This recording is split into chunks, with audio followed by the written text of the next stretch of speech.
Welcome to a special holiday edition of After Party. It's not a party, it's a podcast, but we do all have drinks tonight because I'm joined by Inez Stepman and Rachel Bovard, and we are going to get into all kinds of wonderful, wonderful Thanksgiving conversations. Why not? I know that's what you want from the show. People have been demanding. My inbox is just overflowing with demands for our particular thoughts on Thanksgiving. So, of course, by popular demand, we will be having a long Thanksgiving conversation. But actually, you know what? I'm excited about this episode because when I bring them in just a moment, Rachel and Inez both have particular expertise in wine, cocktails. Inez is an amazing cook. I actually don't know if Rachel's a good cook. We'll get into it. But they're both very good at this type of thing. I am not. Which you probably guessed. And we'll make the conversation even more fun.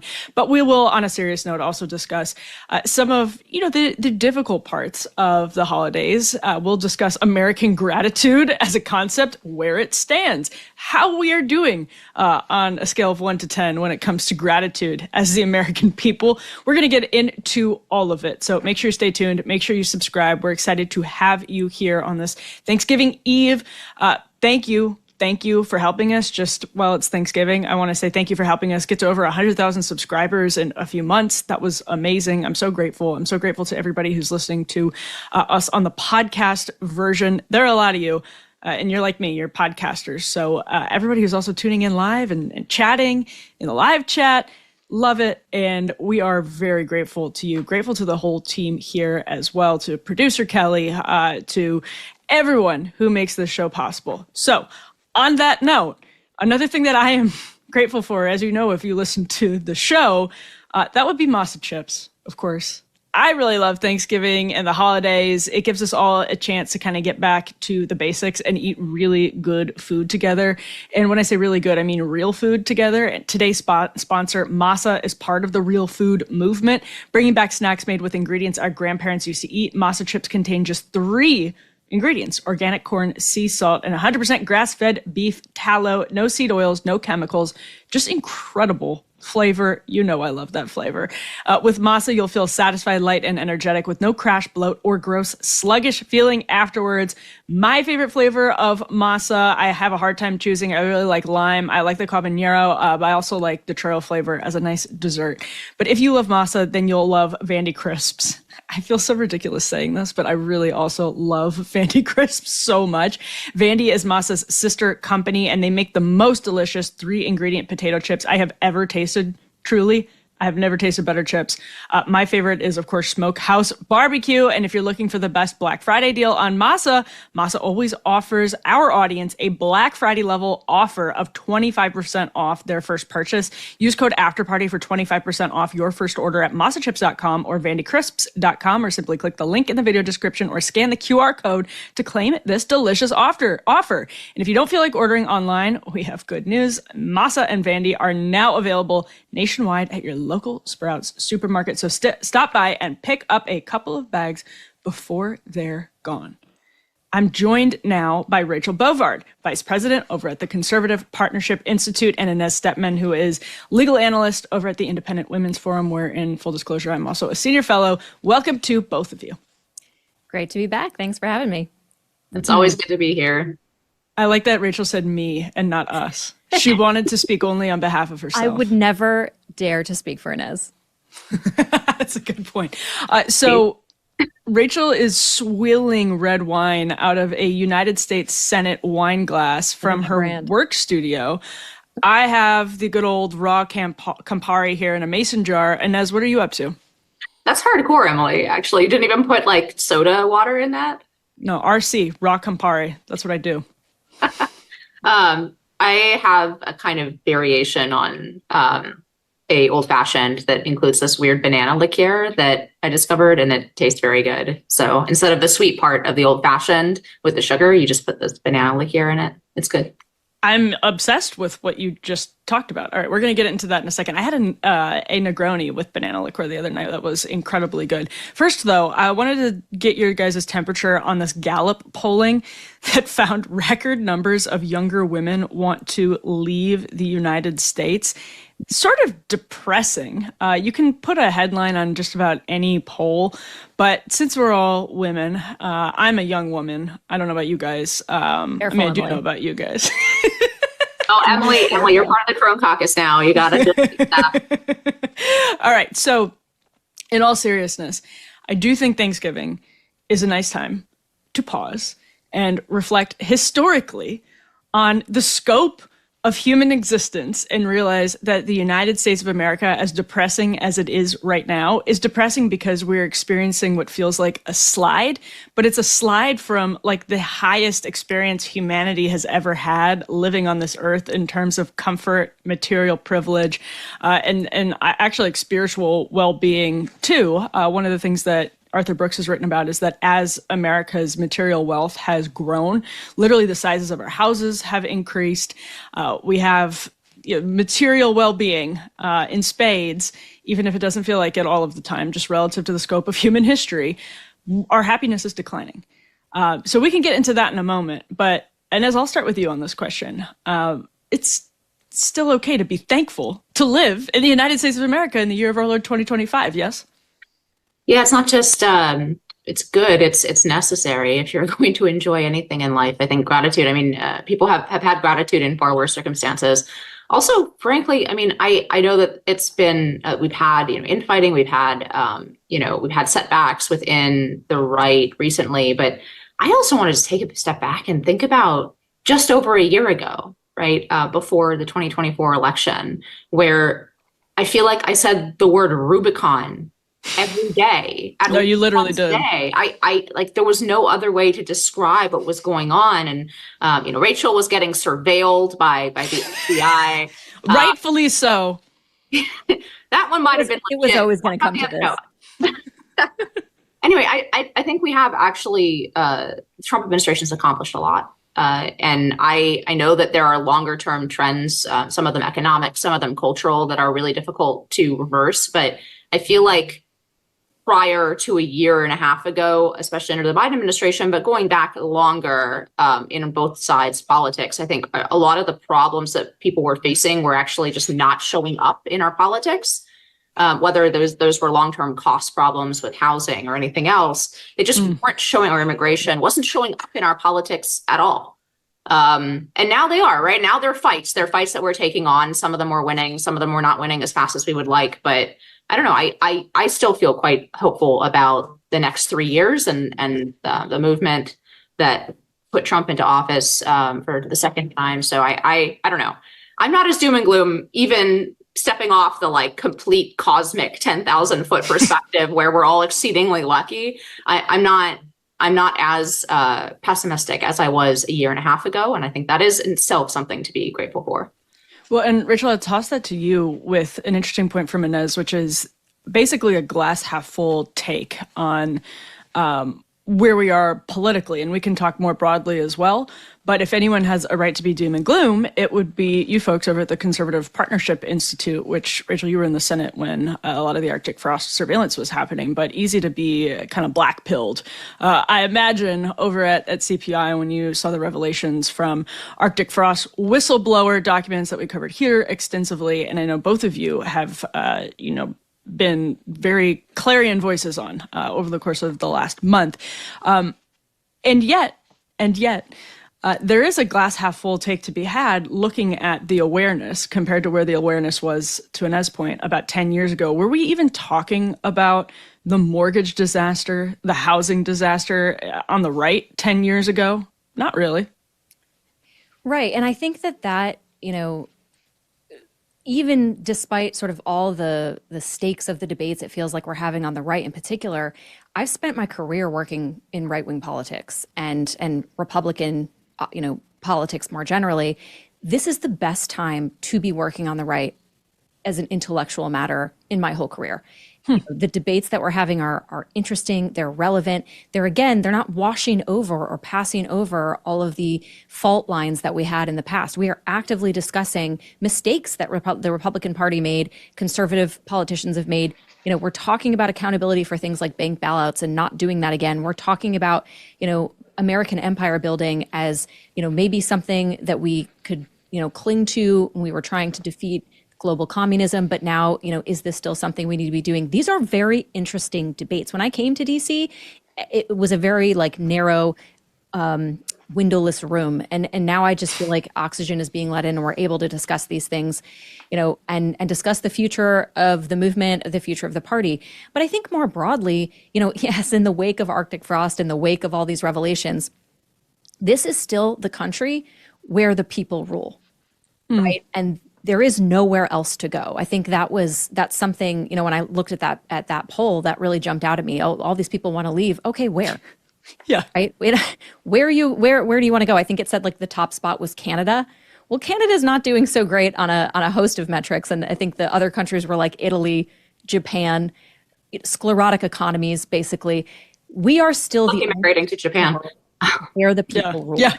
And you're not going to get anywhere better than that for all the problems that we have. Oh my gosh, Rachel, that was so beautiful.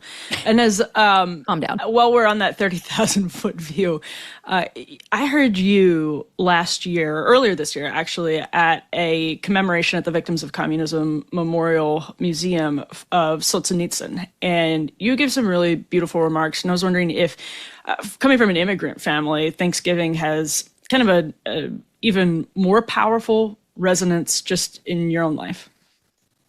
Yeah, I think definitely it's something that my family grabbed onto with two hands because it is a holiday that allows all Americans sort of to exactly feel gratitude for what I think at least immigrants that we should want to have in this country feel every day, which is that the gratitude for the differences and the way that America is different from where they came from.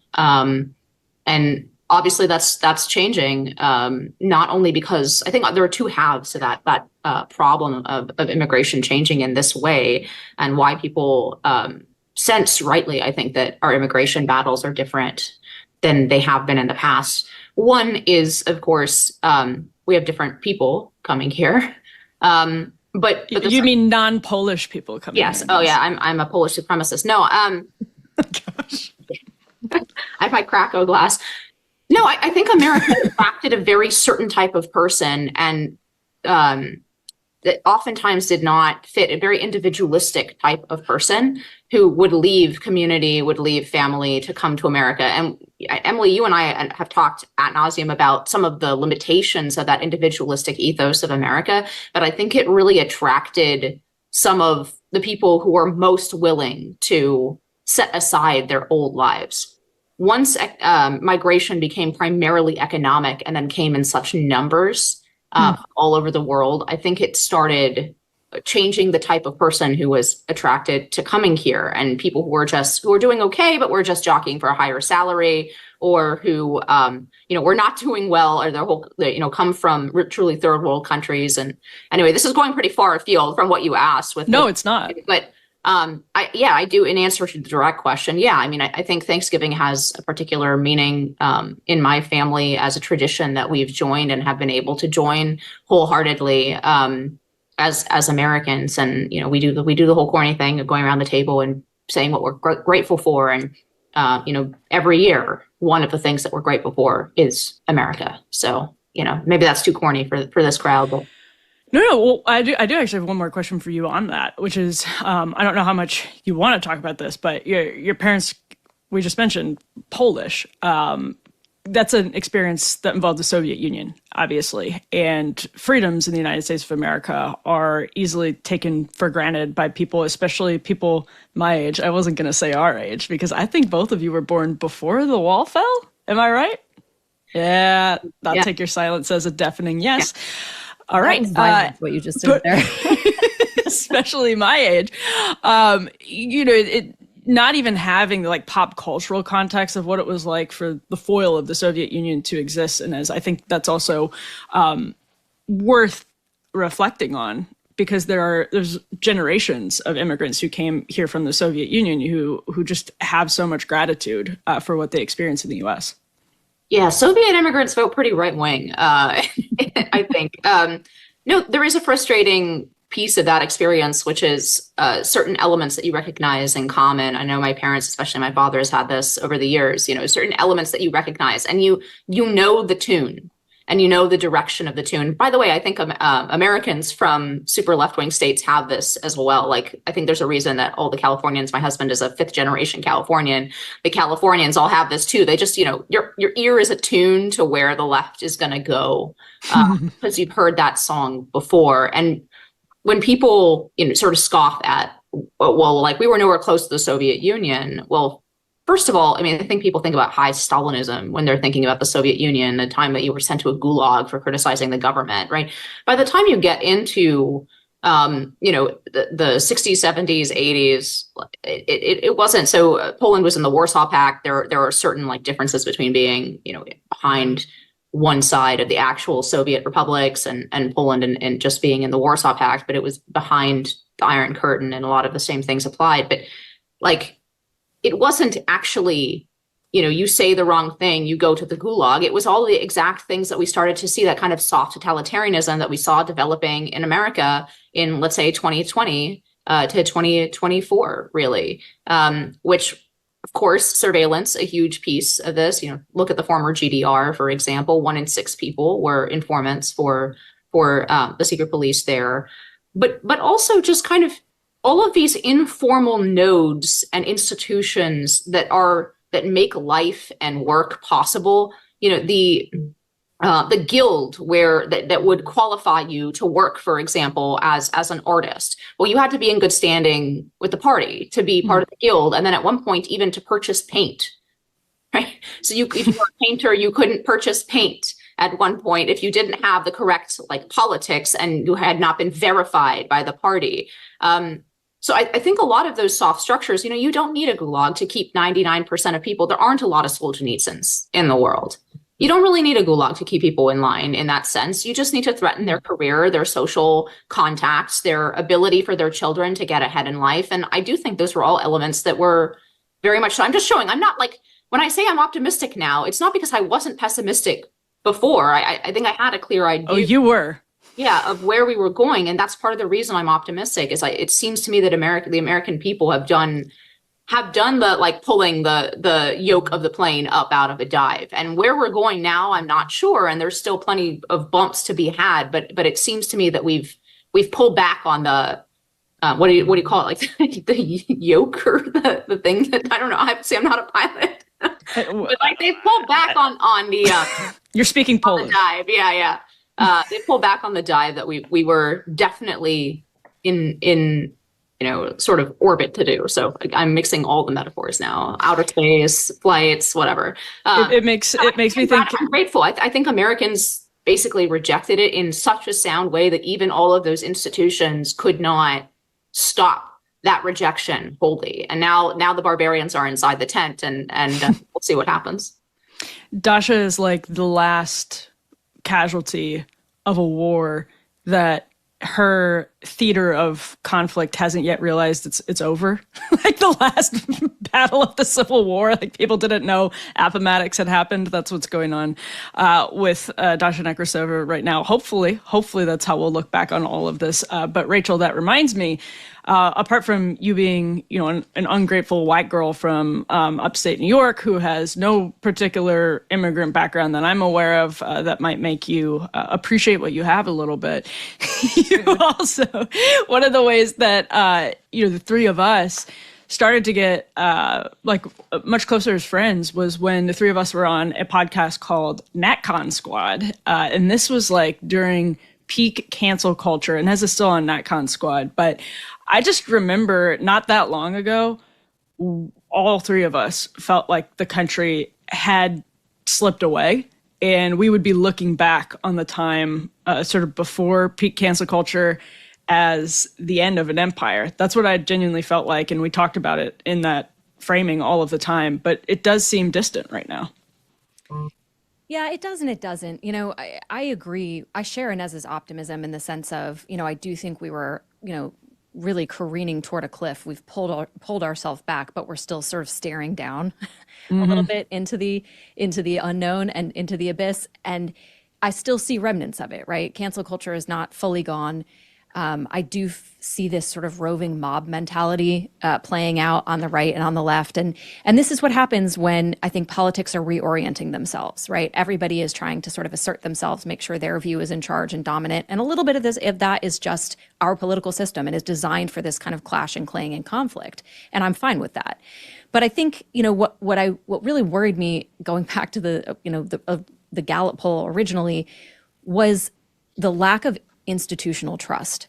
Yes, we can put this on the screen. This is F4. Yeah. Younger American women have lost more confidence in institutions than any other group in the past decade. That is a 17-point drop. Thanks for bringing it up, Rachel. Yeah, it's a 17-point drop. And compared to men who have only lost 1% trust in institutions, like that is a huge gap. And that is what I worry most about recovering. Because you cannot, going back to sort of the philosophical roots of conservatism, which are rooted in gratitude for the traditions that have gone before, for the people that have gone before, for how far we've come. Part of that is a respect for the mediating institutions and the role they play in society, the role they play in building, families, in building a virtuous people, in building a society where you can have little platoons and a smaller government. The right, in my view, has abandoned a lot of those mediating institutions. And by that, I'm talking about, public schools and universities and libraries and all these areas that are now like peak culture war terrain because the right walked away from them. They said, oh, whatever, it's it'll take care of itself. The market will solve it, whatever. It didn't. And now these institutions that have supported society for a long time are crumbling. And this also goes toward our government institutions. Right? We rightly do not trust the FBI, and we are finding out in great detail why, speaking from our personal experience being, harassed and subpoenaed and all these things by our own government with my tax dollars in my name, right? This was done to the organization that I helped to build. How do you restore that trust? Because you cannot move forward, I don't think, as a collective small r republic if you do not have that trust. And I think a lot of that goes toward this demand for transparency. This is not a partisan demand anymore. I think it's a demand for survival, right? You have to unpack everything, let everybody see what was done, have a sort of a national reckoning over these things. That's the only way you're going to rebuild this trust. And that's the thing I think I worry about the most, how we move forward is how to reconstitute, I think, a little bit of that trust that you need to have democratic societies. And as that 17-point drop, sorry, I was just going to say, that's among 15 to 44-year-old women. Men of that age bracket dropped like 1%. Older men dropped about 15 points, I think, on the trust. But what we're not seeing is younger women becoming necessarily more conservative. And that's interesting because as trust plummets in institutions, you would think, okay, so maybe you're drifting rightward, but we haven't seen that. What do you make of this dynamic? Look, I think I disagree with Rachel a little bit in the framing of this. I do agree that ultimately the goal here and the problems that we're going to face in our politics now are going to be the problems of restoring institutions and trust. And that is a much harder thing. As people on the right have always known, it's easier to tear down institutions than it is to build them. I think that conservatism really became useless to a certain extent because so many people on our side believe that so strongly that they embraced wholly corrupt institutions that were only conserving, essentially the ideology of the left. And then, the famous critique of conservatism as liberalism going the speed limit was absolutely apt and true. I think we've kind of come to a point here, and I just take for granted, I think a lot of the things that Rachel is pointing to about the change within the conservative movement, like, for example, on university policy, on K-12 policy. I don't think people are walking away from these institutions anymore. I think the right is very comfortable with using the levers that are available to them by winning a democratic election to transform these institutions in ways that they need to be transformed. I think everything the Department of Education has done under Trump is evidence of this. Harmeet Dillon over at DOJ enforcing the Civil Rights Act finally against all groups, whether the left favors them or not, is evidence of this. And I think that project is going very well. Defunding these leftist institutions is going very well. None of this is to say that we are over wokeness. I don't believe that at all. This is still very powerful in the institutions of this country. And I don't rely on the so-called vibe shift to drive it out. But I think that the challenges here are now exactly in rebuilding that institutional trust, rebuilding institutions that are worth trusting. And frankly, like, that's the challenge of governance. And it's going to take, and I think now we've probably become on the right so reflexively contrarian that in itself is becoming a little bit stupid, in all honesty, where the sort of reflex to criticize everything that every institutional actor does instead of actually evaluating what that position is. I feel like if I use the phrase crossing the Rubicon 10,000 times under Joe Biden, I feel like I'm now graduating to the phrase a stop clock is right twice a day. Like, you shouldn't put your you shouldn't outsource your thinking to reflexively disagreeing with the institutions, right? That is also a silly form of, certainly a silly form of governance, right? It may be a way to get, like, good clicks or something on X, but it's not a good form of governance. And then finally, there is really this problem, and I said this even when we were oriented against the institutions, and I know I've talked to Emily about this back when I used to have a podcast. So good. But there are real costs to only being able to trust the circle of people that you trust, right? Only being able to build information and conclusions from the people that you personally can verify. That might be the better way to be than to have lying institutions. I agree. But that is all, collectivizing knowledge and, like, passing it on in a trustworthy way to the next generation is literally how we left caves. So it is an important human function, and we need to get it back. We can't just, like, continually be in this skepticism mode. I think it's gone, frankly. I think it's now becoming a barrier to actually rebuilding those institutions. But I do agree ultimately with Rachel that the only way out is through, right? You have to actually have these arguments. You have to have them with evidence. You have to release, in some cases, you have to release information. We can talk about the Jeffrey Epstein files. I sort of disagree in that instance, because it's like Me Too to me. Like, the DOJ should not be releasing people of interest and, like, docu-dumps. Like, I think there's a due process problem there, a Kavanaugh problem there. But anyway, I do think it's going to require a lot more transparency. It's going to require something more difficult than transparency, which is a certain amount of humility from the people who run these institutions, and understanding that they're starting from the absolute rock bottom when it comes to people's trust and trying to earn that back. That was exactly what I was going to say. Is you've hit it right there. Is I think a big part of this, and what's lacking in so much of this, and why I think we're struggling to find any sort of kernel to rebuild on for institutional trust, is the lack of humility, or just an acknowledgement that you have to have it at all, because it's the corollary to gratitude, right? You have to understand. I think as a conservative, when you look back, you're humble in the face of the mistakes people have made before you that you don't want to repeat, but you're also so grateful for what has gone before. What I think we're seeing now, and this is true on the right as it's true sort of across the country with the institutions, is just the inability to acknowledge error. And it doesn't, need to be this sort of attack mode, like, you messed it up and you must acknowledge this. It's just like, we did our best. We were very well intentioned. We thought it was going to work out this way under these policies. It didn't. Let's have a conversation about how to move forward.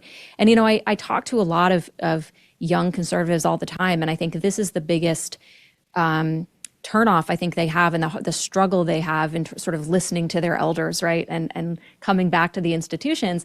It's this idea that if they feel like they are pointing out legitimate critiques of policies or legitimate critiques of institutions, and they're told, you don't know what you're talking about, you are ungrateful, eat less avocado toast and you can afford a house, like all these things. And it's just, again, this attitude of humility that all of us are imperfect. Right? Well-intentioned as we may be, not everyone did everything correctly. Can we at least begin to establish a dialogue about how to fix it? That is, I think, missing in a big part from this dialogue.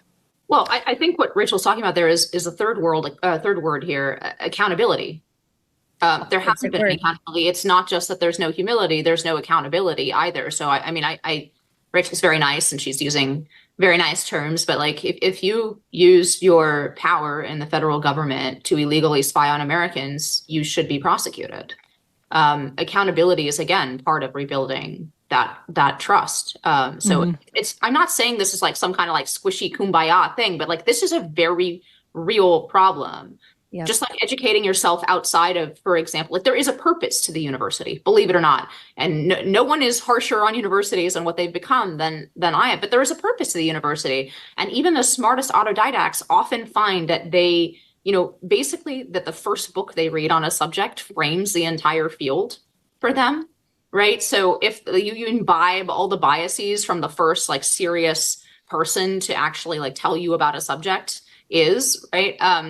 And that's where a teacher can come in who's read all the books, who has like kind of this survey view of a particular field and says, hey, like, why don't you read this other book that balances this? And then you tell me what you think. Like there is a real role in passing on knowledge. And I'm talking about universities specifically here, but I think it applies to our politics more generally, right? There is that role. It's been abdicated, and worse than abdicated, it's been, maliciously weaponized and abused. But that doesn't mean that role is not valuable. And I think what I'm seeing in our politics now is what happens when the teacher leaves the kindergarten. Like I think it requires us all to grow up to continue that. And now it requires both the peoples to stop treating us like kindergartners, and it requires us to stop acting like them. So That's a high bar. Yeah, I'm not so confident in that one. Let's take a quick break. We'll be back with Rachel and Inez in just one moment. First, though, over the years, I've been clear about this. I'm not just pro-birth. I am pro-life, and being pro-life means standing with mothers not only before their baby is born, but long after. And that's exactly why I partner very proudly with Preborn. Thankful for Preborn this Thanksgiving. Preborn doesn't just save babies, they make motherhood abundantly possible. They provide free ultrasounds and share the truth of the gospel with women in crisis, and then they stay with real practical help, including financial support for up to 2 years after the baby is born. That is what true Christ-centered compassion looks like, not just for the baby, but for the mother too. And here's where you can make a difference. Just $28 provides a free life-saving ultrasound. One chance for a mother to see her baby, and when she does, she's twice as likely to choose life. Incredible. Preborn is trying to save 70,000 babies this year. Amazing. So don't just say you're pro-life, live it. Help save babies and support mothers today. Go to preborn.com/Emily or call 855-601-2229. That's preborn.com/Emily. All right, we are back with the group chat. Rachel Bovard, Vice President over at the Conservative Partnership Institute, and Inez Stepman, Legal Analyst at the Independent Women's Forum. I'm going to do a seriousness sandwich with today's show. So we started serious. I'm going to move on to food and drink, and then we'll end a little bit serious, a little bit sentimental once more as we near the finish. Yeah, I know. Classic. No, I'll get you to stick around. Don't worry. So Rachel, people may not know, is actually a certified, is that the right word, sommelier? Why? Why did you do that? It was my get out of politics plan that clearly failed, but now I have a cold hobby, so. Well done, Rachel. And Inez was very particular that she didn't want me to introduce her as someone with expertise on the topic of cocktails. And as I don't think you have a bartender certification, but I do think you have, at this point, enough hours of experience put in to have a drinking certification at this point. Don't we all have a drinking certification? Maybe it's genetic. I mean, yeah. That is, by the way, how you know if you're part of the Crone Caucus, Emily, or the base Zoomer Caucus is because you, on occasion, imbibe also, and we all know that they're aggressively sober. It's so weird. I mean, listen, I actually think there's a very serious topic or a very serious conversation to be had about millennial, like, white wine culture was insane. There was a season of Modern Family where Julie Bowen's character was like in almost every single scene. I meant to count it at one point, carrying a glass of white wine. Like, it was ridiculous. This was like 2015, somewhere around there. Just classic. If you go back to like Betches and Barstool during those days, it was a little bit outrageous. But anyway, Zoomers, well done. Happy for you. Maybe not total abstinence, but we'll see what happens as you age. Now, Bovard, tell us about, I want to hear your wine pairings for turkey, but also tell us a little bit about how you think about wine on Thanksgiving. Yeah, so Thanksgiving is a little bit of a challenge with wine because let me just put it, everyone should drink what they like, right? But at the same time, you want to pick some wines that are going to pair across the table, not just with the turkey, but you have a lot of different flavor profiles. You have a lot of sauces, you have a lot of, little sweet, some kind of savory. So you want to pick wines that kind of match that across the spectrum, pair as well as possible with everything. So I always start, you can start with cocktails. I like gin gimlets to start Thanksgiving, but I always start with champagne. Okay. Champagne is going to get you where you need to go. But then you need to have a couple bottles on the table. And why start with champagne? Because why not start everything with champagne? Okay, fair enough. This is for the record. My family does on Thanksgiving, so they'll be very pleased to hear this. My dad always buys vindicated nice bottles of champagne. So, I mean, champagne at the beginning of most days would probably be helpful, but that's just the old millennial in me, I suppose. Yes. But you should have a white and a red. We're not white wine moms, okay, Emily? We're champagne moms. We're much fancier. I'm a white wine mom, and I don't have kids. Well, so start with your champagne, but you should have kind of white and red open. My go-to on reds are usually a Pinot or a Burgundy, right? They're both Pinot Noir, but Burgundy, you're drinking Pinot Noir from France. Or Pinot Noir will get you where you need to go. But also Beaujolais is kind of a fun little add to the Thanksgiving table if people are familiar with this. People may be familiar with Beaujolais Nouveau, which it's out of the Lyon region of France, and it's released the third Thursday of November. It's a very young, sort of fruity tasting wine, not sweet. So you could have Beaujolais Nouveau, or there's Cru Beaujolais. So there's just Beaujolais from the actual region that's not this young, frothy wine. It's a little bit more of a standard red. Goes really well, pairs across the table. And then white Burgundy, so French Chardonnay is also a standard, but I like slightly off-dry Riesling because it'll give you nice flavor profiles with your turkey, your stuffing, everything else. The off-dry is a little bit sweet, and it kind of stands up very well to a lot of flavors. I really like that. Do you do a dessert wine? Always. I have a wine for every course. Go on. Usually, if you're having pumpkin flavored desserts, my go-to is tawny port. People are familiar with this. Port is a fortified wine, so be a little careful here. Fortified wine usually means it's made with a little bit of brandy, so the alcohol content tends to be a little bit higher, closer to 20%. But Sauterne is a sweet wine out of France as a dessert wine, also delicious, lower, more standard wine alcohol content, so 12%, 13%. But those two are wonderful.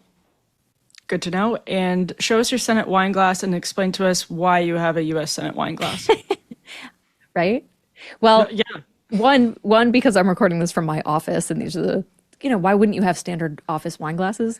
And these it would be rude not to. Yeah. But actually, they were given to me as a gift from someone who used to work for me in the Senate. And I was like, wow, totally on brand. And the funny thing is, she was leaving the Senate to go become a nun. So she wasn't going to need the Senate wine glass anymore. No, people joked that I was such a terrible boss that she became a nun to get away from me. So I mean, sounds like a really funny joke that is not rooted at all in reality. Okay, Inez. Inez, correct me if I'm wrong. I always have looked at you as somebody with a particular affinity for cocktails, and I feel like maybe this is because you have your own twist on the Aperol, and I always associate that with you, but. What is you're now drinking Campari, so that was the twist, by the way. It was the grand twist, was just that I preferred Campari and the kind of spritz. Spoiler alert. And it is actually lovely. I've had it with Inez before, but what's your cocktail menu look like on Thanksgiving? Well, my parents don't like cocktails, so we don't really do cocktails for Thanksgiving. We do kind of what Rachel did, but with much less sophistication. We just have, we start with champagne, and then there's half the table that likes red wine. So we usually do a Pinot, like a nice Pinot. And then there's a white wine usually to follow up with the champagne for the half of the table who likes white wine. And I'm not a big white wine person, so I don't even know what that is because they choose it. But yeah, so we do wine on Thanksgiving. And actually, It's interesting you think I have like a cocktail.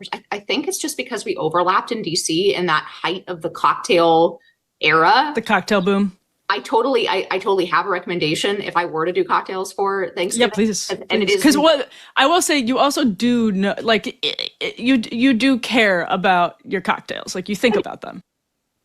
You're drinking banana liqueur at 5 p.m. Yeah. My husband's like doing it 1955. actually. So I usually cook, and if we're gonna have cocktails, then he makes cocktails most of the time. So I'm really But just. he makes you cook. He's like, Inez, please, enough of your talking. Get in the kitchen. Exactly. No, so I actually do have a recommendation for this, and it's perfectly aligned with that spike in time. Like we know that the hipsters, as mockable as they were, made the best cocktails. They really did. They made it into like an art, which is easy to mock and talk about the handlebar mustache or whatever. That being said, when a guy with a handlebar mustache made you a cocktail, it was usually really like Aesthetics were off the chart. I trusted that institution. Yeah, so this is a perfect, actually a perfect cocktail to recommend for Thanksgiving. I think especially if we have a big table, we have a small family, so and this is not really for us, but like it would be perfect if you had a big table. You want to make something ahead of time, like a punch, and it's called the flannel shirt. For like, obviously it came from that hipsters here. And it was, actually, I have a friend who is far and away the best cocktail mixer that I know in private life.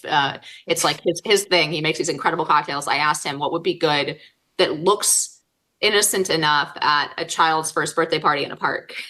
Oh, I heard about this cocktail recipe. And it's called the flannel shirt. It's got scotch. It has about an equal part of apple cider. It has a Verna Amaro in it, fresh lemon juice, brown sugar simple syrup, which is really easy to make. I mean, really being okay at cocktails is just being willing to make different kinds of simple syrups for yourself. I mean, that's like 90% of the, and half a teaspoon of allspice dram, which you should totally buy for the holidays because it'll work with everything. It's like a very Christmassy thing. And then 2 dashes of bitters. So this is something that should be watered down. You can make it in bulk in a batch ahead of time, and then you put a bunch of ice in it.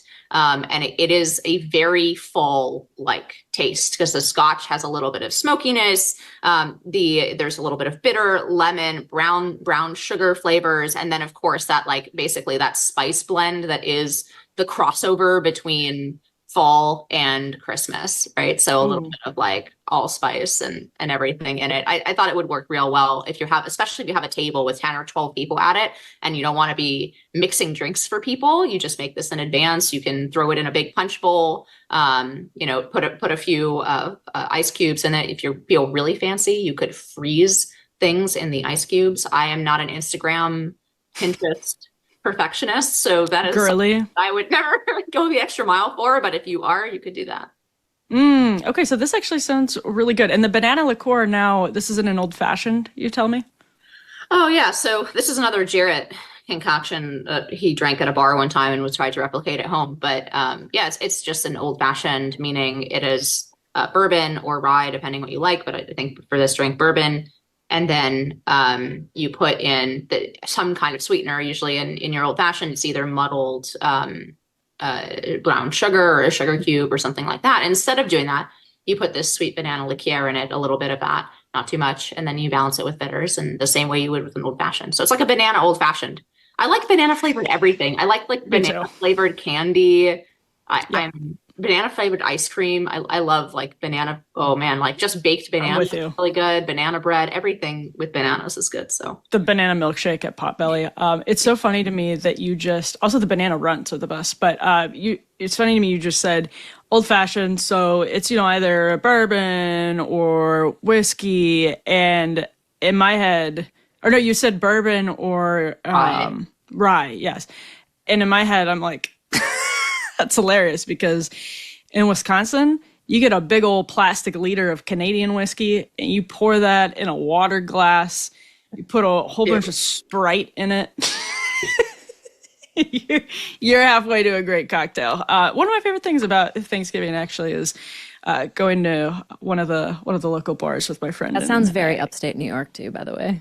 Well, this is the crossover between like Buffalo, Milwaukee, Upper Peninsula. It's all similar accents. Yeah. It's I didn't realize until, that Albion Seed book and then the different tribes of America and the different like split up in a lot of those maps. The Midwest includes parts of New York, which I never understood because I'd only been to New York City. And then I spent more time in Rachel's neck of the woods. So like, actually, there is like, this is, first of all, the tail end of the Rust Belt, which I didn't know. I'm from Western New York too. So it's like Western really New York and Buffalo. Yeah, exactly that. I have to explain that to people when they're like, oh, you're from New York. And I say upstate and they're like, Westchester. I'm like, no, not quite. Upstate. Yes. Okay. So before we leave the Thanksgiving food and drink segment behind, what do you guys have for us food wise? And as I'm going to go backwards this time, based on starting with Rachel first time around, because you invoked kindergarten rules earlier in the show and how we should all be better kindergartners as stewards of this great country. So what food recommendations, what's your favorite food tradition on Thanksgiving? Share with us, Inez. My mom is super traditional, and my mom is not letting go of that, the wheel of Thanksgiving. She is in it to win it, and my mom is not letting go. So, but my mom read this Pilgrim's Thanksgiving book, I don't know, 20 years ago. And so we are condemned in some way, but also blessed to repeat what's in the Pilgrim's book every single year. So of course, there is the turkey, there's a green bean dish, there is, the mashed potatoes. So it's just traditional Thanksgiving things. And that's all good. It's my dad and I have expressed on occasion that perhaps a nice game hen would be a good alternative, or do both.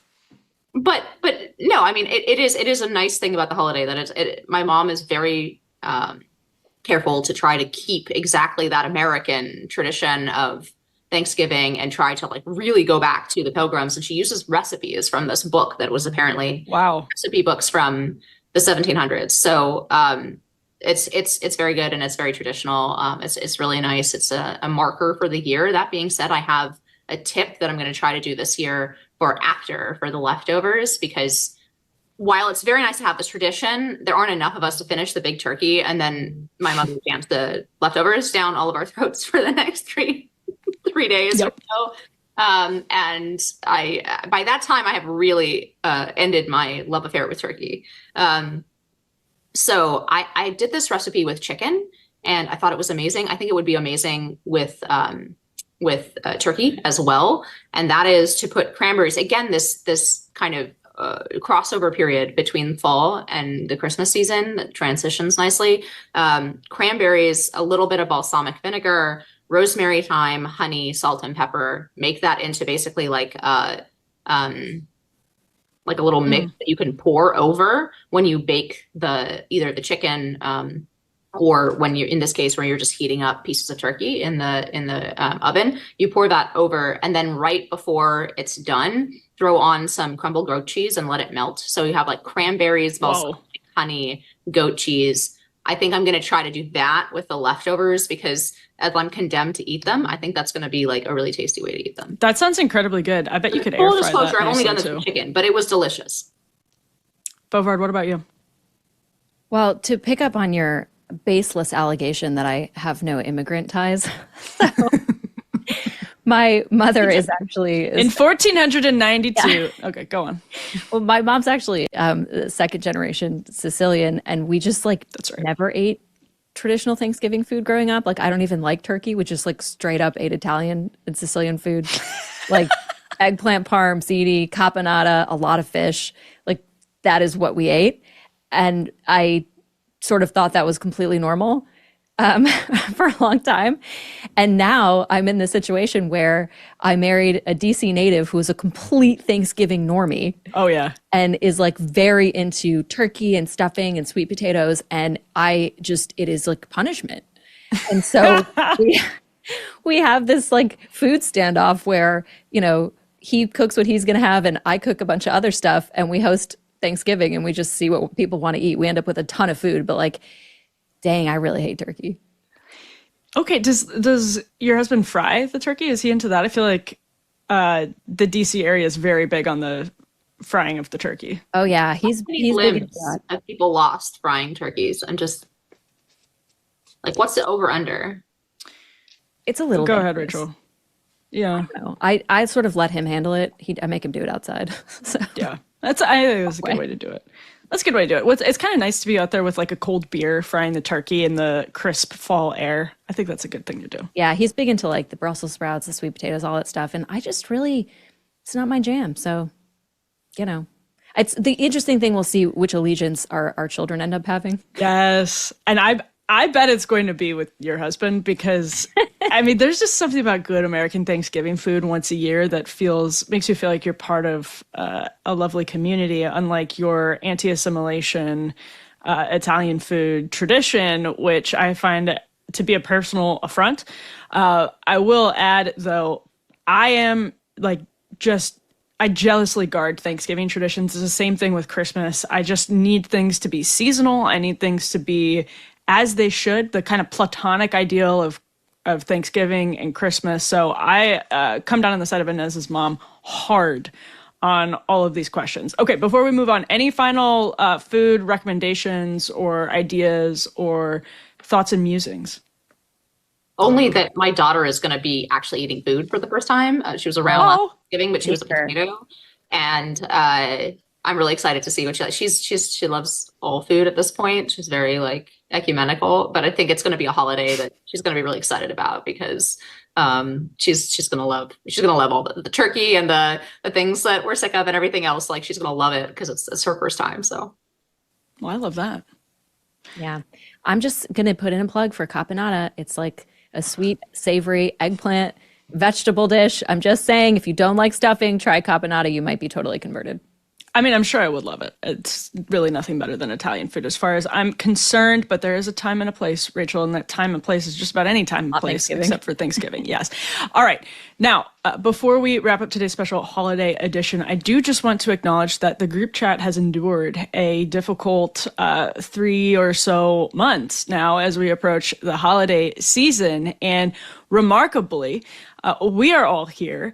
The conservative movement itself seems to be teetering on the brink, but without getting into any of that, I do just want to give a little bit of my pitch for discarding with this bizarre conventional wisdom or perceived conventional wisdom that you should not talk about politics or religion at the table over the holidays. You guys will probably disagree with me. I don't know. We'll see. The reason I say that is you should never, ever be needlessly provocative or polemical, of course, at Thanksgiving. But as these topics occur naturally, which they do in the course of conversation, if you are around the people who you love and respect and trust, meaning your close friends and family, and you can't have a decent, you can't power through a conversation that arrived naturally at a point about the things that matter most to us in life, which in many cases is faith, or in some cases it is what people's fundamental values are. As Jimmy Kimmel's wife put it like a month ago when she said she just can't with her Trump family because it is a matter of fundamental values. Well, it is. And if it's so fundamental, you should be able to, with the people you love and trust the most, practice your empathy, compassion, and respect. And I feel like that's actually what's getting lost. It's not that, what's actually getting lost in all of this is that people are just becoming way more reflexive. They're taking what happens with the algorithm on social media and bringing it into in-person conversations where we've been conditioned and programmed by these algorithms to jump to extreme emotions because that's what the algorithm prizes, to say things, which the algorithm also prizes. You don't win unless you post at all. And so I feel like that's what's really being lost. It's not just, it's not just that, I agree you shouldn't be polemical or provocative on these issues, but I feel like when these conversations naturally arise, you shouldn't do the whole, we don't talk about politics and religion. You actually should practice like being empathetic if there's a natural point in conversation that brings you to some of these important fundamental questions. What do you think, Bovard? Am I crazy? No, and it's something, that I try very hard, and I think I try to be very intentional about, recognizing that I work in a very specific, set of ideas and set of ideologies, and it can become an echo chamber. And so I work very hard to make sure I still prioritize relationships with people that don't agree with me, whether that be in my family, but also in my friend group. One of my best friends in the world, who was my roommate for a long time, is completely on the other side of the aisle on these questions. We have political divisions in my own family. And I think, when I watch these conversations, we have become disoriented by disagreement, I think, because it's naturally uncomfortable for some people. But I think what we let seep into these, personal conversations is, and what fails us is when we allow contempt to come in, right? It's one thing to disagree, and you can disagree vehemently and you can disagree strongly, but it's when you start to revile the other person and you have contempt for them. And that replaces curiosity about why they believe what they believe. It replaces the enjoyment that you have of the many other things that define people other than their politics. And I think that's when the humanity seeps out of these disagreements. So I do think, I don't shy away from these conversations. They're not always comfortable, but I do think it's, again, going back to like rebuilding trust and all of this, it's something that, my family really works hard at. And it goes back to something Mother Teresa said, right? We can't forget that we belong to each other. And at the end of the day, that's what makes, that's a fundamental virtue of America, is remembering that we belong to each other. And that has to seep back into our discourse too. Inez, do you hate Mother Teresa? Do you disagree with Mother Teresa? Do you dare? The Catholic in me is coming out. I think that politics and faith are probably some of the only interesting topics. That's right. I agree. Now, if you're talking about who's up in Ohio District 4, no, of course, those are easily avoided. But when you are talking about your perception of truth, your perception of morality, of ethics, of, your view of the world, and you want to cabin that, I think you can do it if you must to save a relationship.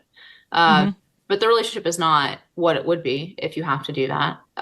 It necessarily can't be a deeper relationship if you can't share what you think about the world in such a fundamental way. So that question, I'm definitely on the yes pro talking about politics and religion at the dinner table. And of course, you have to be able to do that without being needlessly contemptuous, as Rachel said.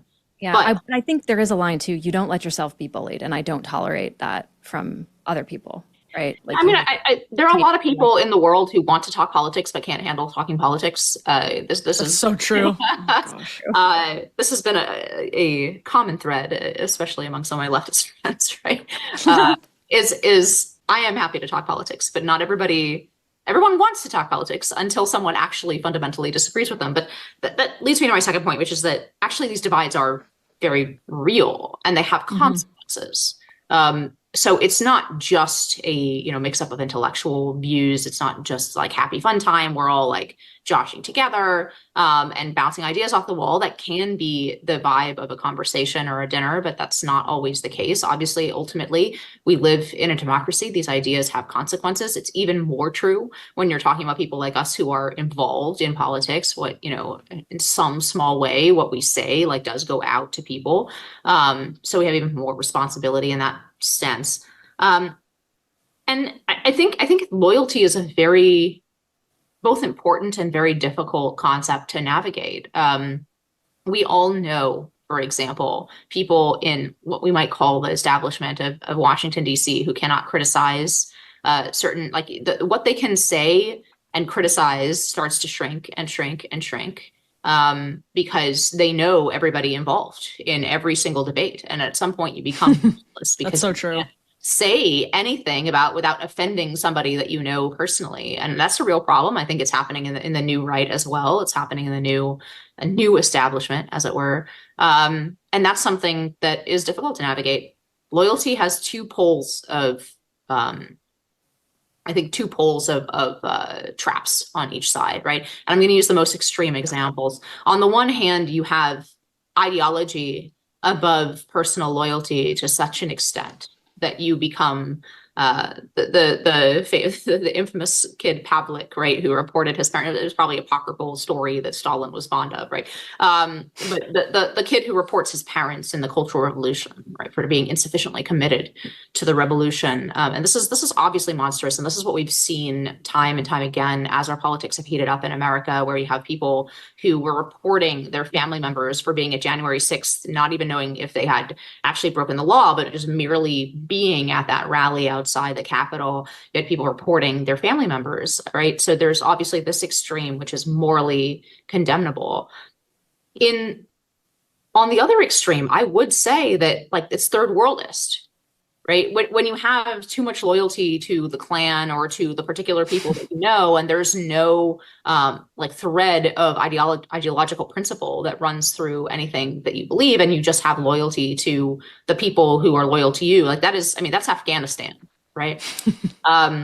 So there are dangers there. I thought did you say Minneapolis? You said Afghanistan. Too hot for social.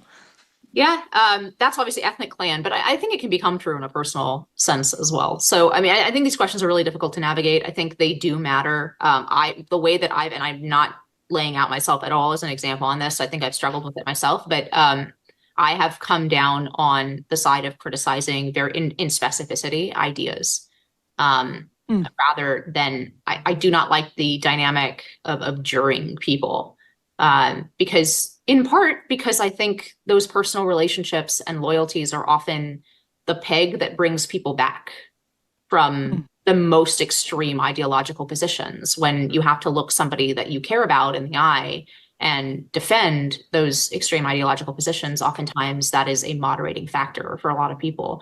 And so, I mean, I don't know. I think it's a very difficult. That's so true. Something I've been thinking about a lot. I think it's something that we are all navigating, but that's where I've come down on it. I think we need to be, if we can be very, very clear and vociferous on ideas without creating this dynamic where everybody's pointing at each other and trying to like suss out on which side of the line they are. We can leave that to people's consciences, I think.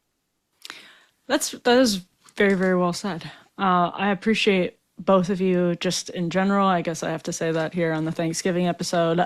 Grateful for both of you, but you know what? Especially grateful for both of you in all seriousness over the last few months after, of course, what happened to Charlie Kirk, broad daylight assassination on the campus of Utah Valley University in the midst of practicing political speech. And it's been a difficult time for a lot of people on the right. And I appreciate both of you very much, your intellect, your humor, and your depth. So, gosh, I don't feel right about that. That was too nice. Yeah, I agree.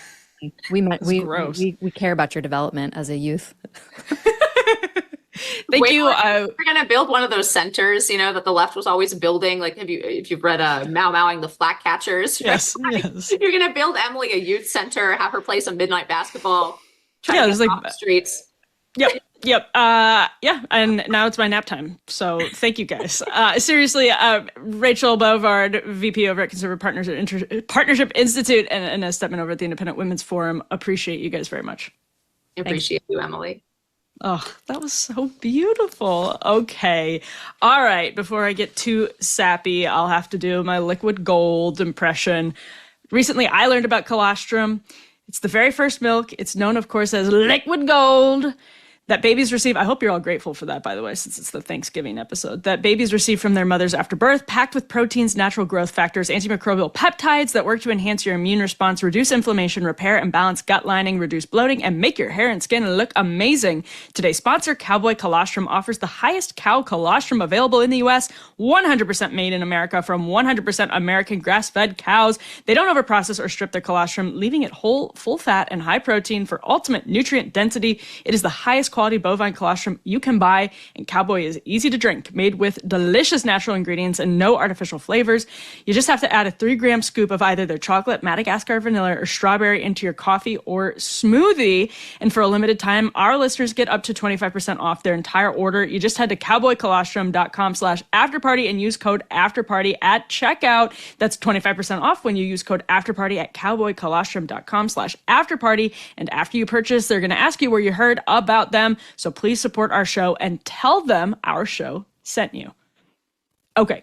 Before we wrap up this special holiday edition of After Party, I just get a lot of emails. Genuinely, I kind of joked about this at the beginning, but if there's a category of email that I get most from all of you over at Emily@DevilMayCareMedia.com, I do actually get a lot of questions about what it's like talking to so many people who disagree with you, because you've seen this on our show. You know, we have my friends Ryan Grimm, Matt Taibbi, Anna Kasparian, people on the left coming through, and then also people on the right coming through, my friends on the right coming through. And I disagree with my friends on the left and the right about plenty. I'm, of course, more on the right, but we have a lot of really deep disagreements, and I think it actually makes for very rich friendships. So before I let you go, because I do really believe in having these conversations at Thanksgiving when they occur naturally. I don't believe in being provocative or polemical and interrupting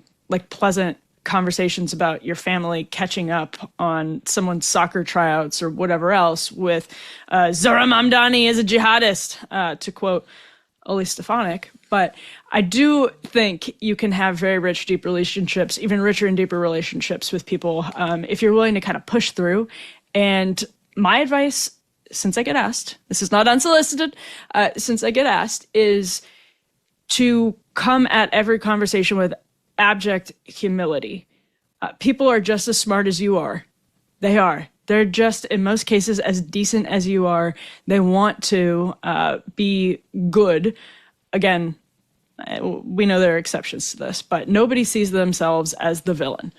Very few people do. There are a couple people who do genuinely see themselves as the villain in a given story or plot, but most people don't. Most people don't see themselves that way.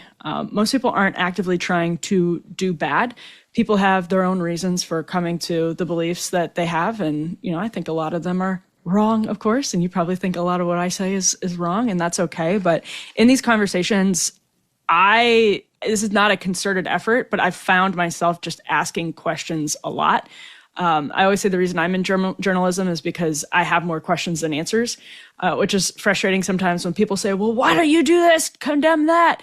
I'm honestly more curious about why people think X, Y, or Z. And I'd rather ask questions and try to understand where other people are coming from. And I think that's something that comes from, I heard Nick Gillespie over at Reason use this term one time, epistemological humility, just always being humbled by other people's opinions and experiences and beliefs. And so I just really recommend asking questions. When you're tempted to make a statement, I recommend pushing yourself to ask a question. Why do you think that? Where did you hear that? Why did you go to this news source? What do you think is good about this news source? Okay, what about this counterpoint?